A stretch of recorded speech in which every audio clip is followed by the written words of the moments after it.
Good morning, Pastor Curt here. What's your favorite time of the day? Mine has to be very early in the morning. Now, don't get me wrong, I still hate getting up. That first 5 minutes, it's miserable.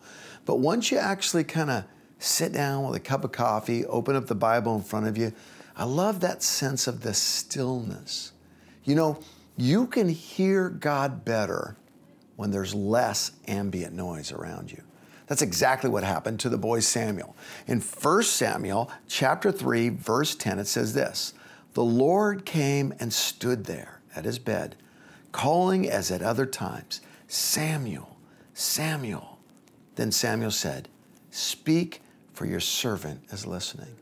Samuel was running the night shift. I don't know if you've ever been on a night shift job. I worked a night shift job for several summers. I hated it.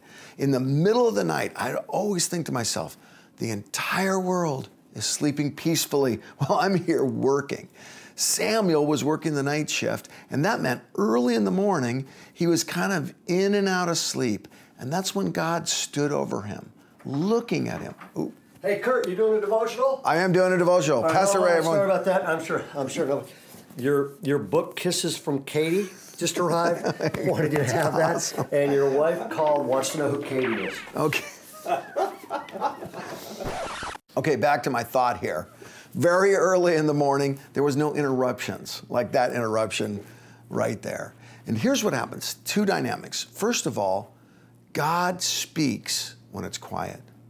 You know, God refuses rivals.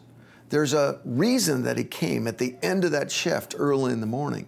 God's not going to get in line behind all the other voices in our life. He's going to wait for a moment when we're listening. Why does God whisper? The prophet says it's a still small voice that God speaks in. Well, God whispers because he prefers it when we lean in. And what is it that God wants to say? The very first thing he says to Samuel is not his mission, not the problem, not God's agenda. The very first thing he says is Samuel's name. It's the same thing he wants to do in our lives. He wants us to lean in the quiet of the day, and he wants to speak our name. And then after that, he's probably got a mission for you. So spend some time today, find a quiet place, and listen for God calling your name.